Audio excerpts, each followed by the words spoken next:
Assalamualaikum warahmatullahi wabarakatuh. Kami dari kelompok 9 ingin menjelaskan materi mengenai pengertian accounting dan laporan keuangan untuk memenuhi tugas mata kuliah Minibank. Pengertian accounting. Yang pertama, saya akan menjelaskan mengenai pengertian accounting.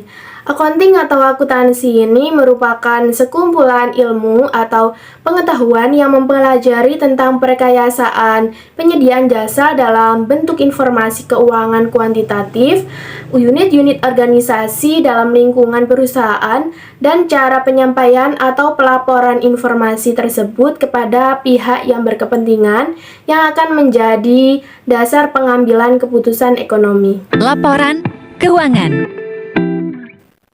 Yang kedua yaitu laporan keuangan. Keuangan adalah unsur yang sangat penting dalam berbisnis karena uang ini merupakan penentu suatu usaha, apakah usaha tersebut berkembang atau tidak. Laporan keuangan sangat berdampak pada penghasilan suatu perusahaan. Jadi, di mana laporan keuangan harus melaporkan laporannya pada setiap periode untuk mengetahui sejauh mana perkembangan yang sudah terjadi, baik dari segi pendapatan maupun dari segi pengeluaran dari perusahaan tersebut. Ada beberapa pihak yang memiliki kepentingan terhadap laporan keuangan perusahaan, di antaranya yang pertama masyarakat, yang kedua karyawan, yang ketiga pemerintah, yang keempat pemilik perusahaan, dan yang kelima perpajakan. Pada dasarnya, laporan keuangan ini merupakan proses akuntansi yang bisa digunakan untuk alat komunikasi antara aktivitas perusahaan dan data keuangan dengan pihak yang berkepentingan terhadap perusahaan tersebut. Tujuan laporan keuangan ialah menyediakan informasi yang berhubungan dengan posisi keuangan, kinerja, dan juga perubahan posisi keuangan bagi perusahaan yang mempunyai manfaat bagi sejumlah masyarakat, baik pemakai dalam pengambilan keputusan. Komponen-komponen laporan keuangan terbagi menjadi 5, yakni yang pertama neraca, yang kedua laporan laba rugi, yang ketiga laporan perubahan ekuitas, yang keempat laporan arus kas, dan yang kelima catatan atas laporan keuangan. Laporan keuangan itu sendiri mempunyai beberapa fungsi bagi perusahaan, yaitu yang pertama, laporan keuangan sebagai bahan evaluasi, yang kedua, laporan keuangan sebagai bentuk pertanggungjawaban perusahaan, dan yang terakhir, yang ketiga, laporan keuangan berguna sebagai penilai kondisi usaha. Analisis rasio keuangan. Analisis rasio keuangan. Rasio keuangan mempunyai tujuan untuk mengetahui tingkat rentabilitas dan likuiditas dari perusahaan yang bersangkutan. Pada dasarnya, angka-angka rasio dapat digolongkan menjadi rasio likuiditas, rasio solvabilitas, rasio rentabilitas. Arti dari rasio keuangan itu sendiri ialah perbandingan antara dua atau lebih kelompok data laporan keuangan dalam periode tertentu.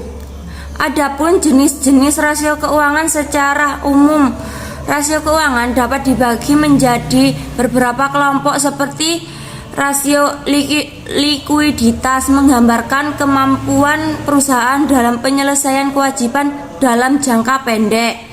Yang kedua, rasio solvabilitas atau leverage kembalikan dari rasio likuiditas. Rasio ini menggambarkan kemampuan perusahaan dan penyelesaian kewajiban dalam jangka panjang. Yang ketiga, rasio aktivitas. Rasio ini menggambarkan kemampuan serta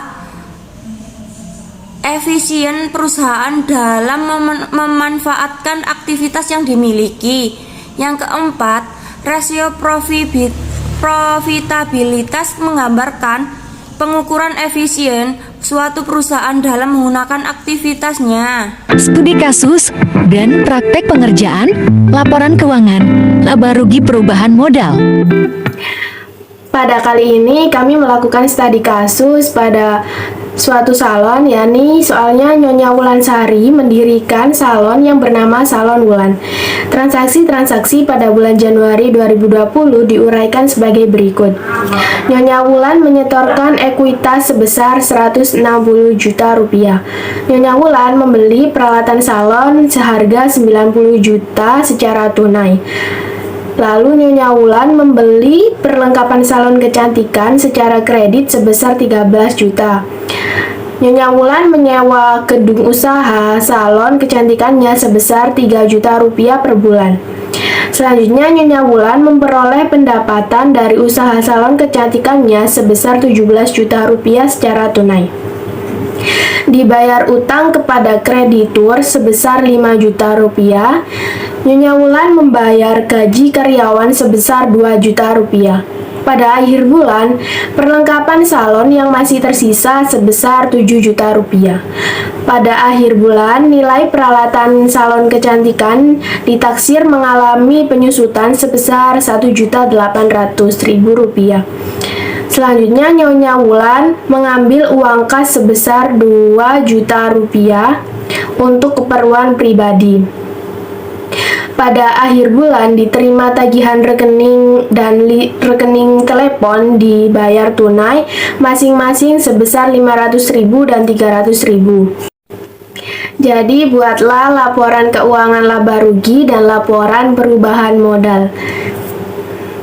Laporan keuangan yang pertama yaitu laporan laba rugi dengan judul Salon Wulan. Laporan laba rugi periode 31 Januari 2020. Selanjutnya kita akan menyusun laporan laba ruginya dengan rumus total pendapatan dikurangi total beban. Maka kita akan menulis pendapatan, yaitu pendapatan Salon Wulan. Kita buka persamaan dasar akuntansi berapa pendapatan dari Salon Wulan tersebut. Kita amati di mana letak pendapatan jasa pada Salon Wulan, yaitu pendapatannya sebesar 17.000 atau setara dengan 17 juta. Selanjutnya 17 juta tadi kita pindahkan ke laporan laba rugi kepada pendapatan jasa Salon Wulan. Kita tulis 17 juta. Data yang kedua yang kita butuhkan untuk menyusun laporan laba rugi yaitu beban. Apa saja yang dikeluarkan beban oleh Salon Wulan?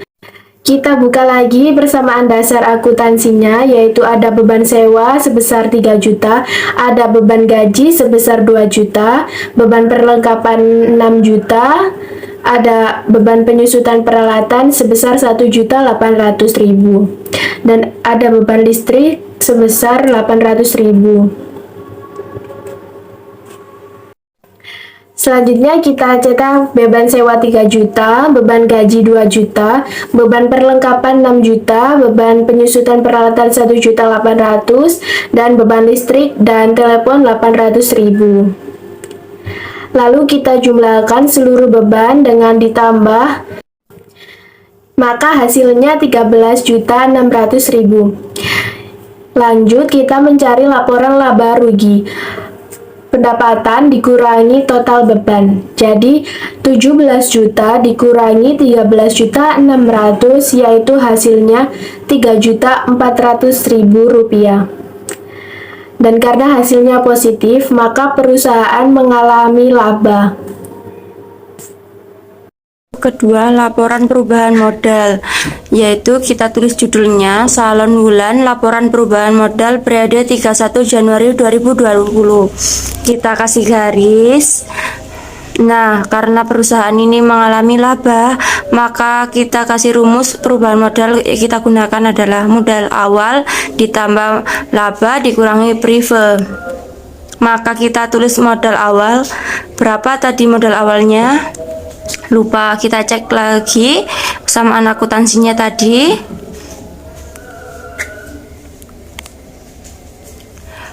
Nah, modal awal Jadi di sini ini modal awal sebesar 160.000 setara dengan 160 juta.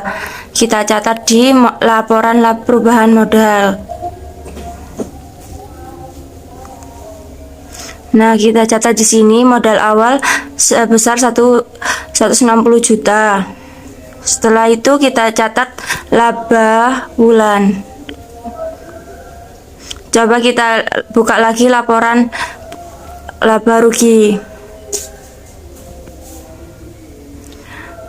Nah, ini laporan 3.400.000. Mari kita pindahkan 3.400.000 ke laporan perubahan modal.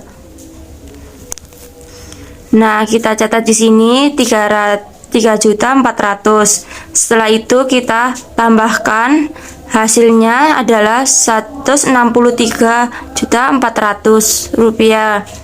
Ternyata modalnya naik, maka terjadi kenaikan modal.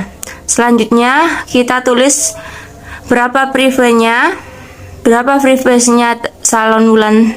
Lupa lagi, kita buka lagi persamaan dasar akuntansinya, kita cek berapa privenya. Nah, prive ini sebesar 2 juta rupiah. Kita catat, kita pindahkan 2 juta ini ke laporan perubahan modal.